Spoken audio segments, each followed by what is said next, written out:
All right. Okay, my first piece is the front of the mask, and I sew it together, Marla, using a 1/4 inch seam. Okay, then I trim it to just cut the edges so that it'll fold out. Now, I have serged the bottom of mine. You probably don't have a serger because I'm going to put my opening for the filter on the bottom, and the serging keeps it. In your case, just fold, if you don't have the serger, and you probably don't, just fold it over.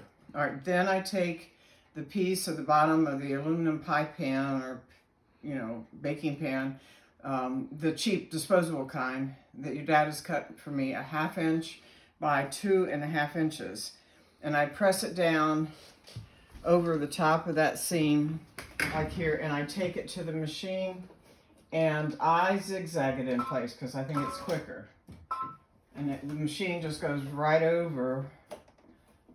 The machine just goes right over that aluminum just really neatly.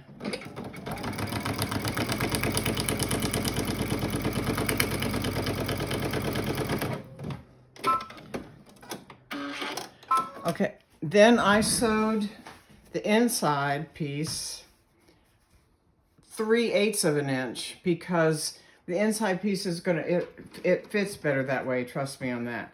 All right, and then I cut it down just a little bit so to reduce bulk in the seam, but that's not necessary. And again, I just clip the edges so that it folds open okay. Again, I serge the bottom. If you don't have a serger, just fold up the bottom about a 1/2 inch and iron it down. So now that's ironed down, okay? So now I have my two pieces together, face together. I put them together here at the top seam, the two seams at the top together, and I'm using these wonderful quilting clips, but you can pin it. And then I clip it together at the bottom. I just join the seams. For matching up, put them together.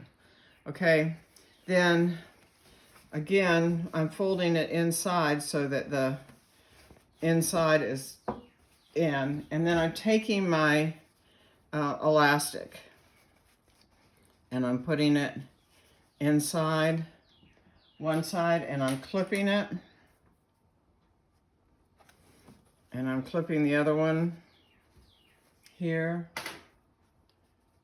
and I'm going to the other side, and again, and I'm cutting my elastic 6 inches. I'm clipping it, and then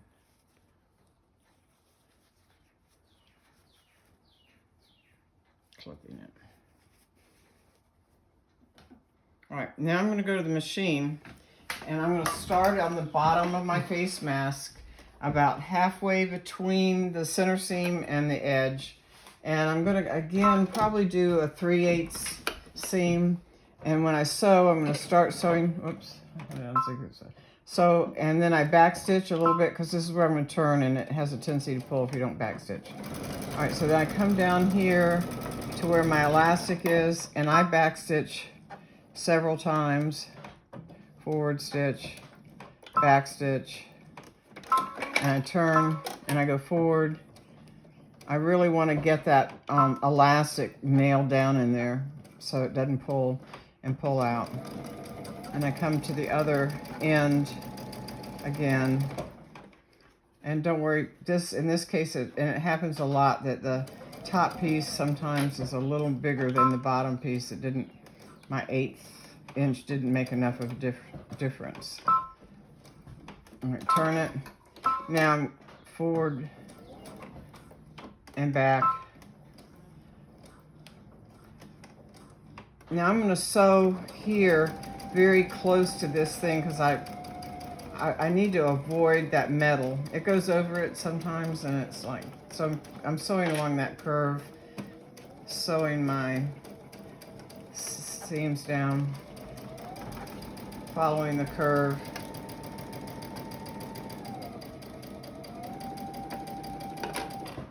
All right, forward and back several times on that elastic.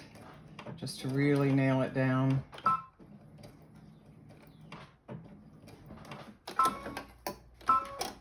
Forward and back on the plastic, over the elastic, I'm sorry.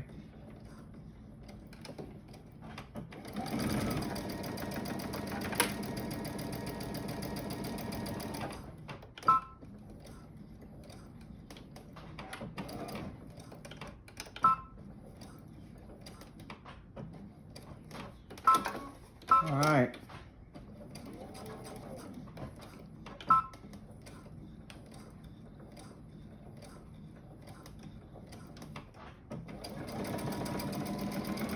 And I come about the same distance I was on the where I started, about halfway between the center seam and the end, and I cut it. I back stitch there. All right, now I cut the corners off just to reduce. And here I had this extra, so I cut my corners. And just for say, I clip the curves. Just, I think you can probably bypass this, especially if you have a good steam iron. All right, so now I'm going to turn it.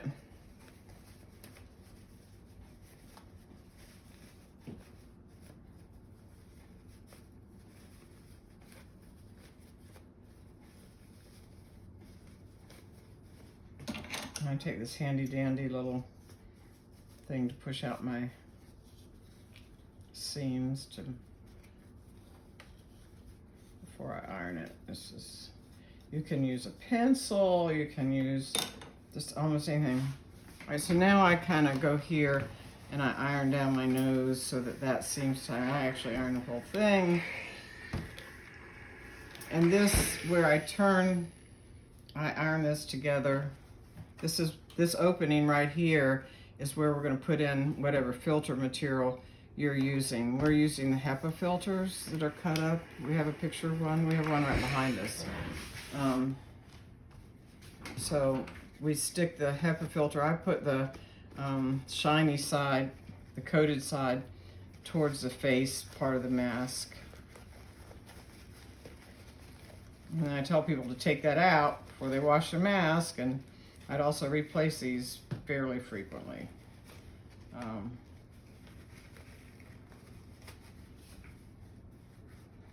Maybe a last little piece of ironing for that wrinkle right there. All right, there you have it. Finished mask. Stop.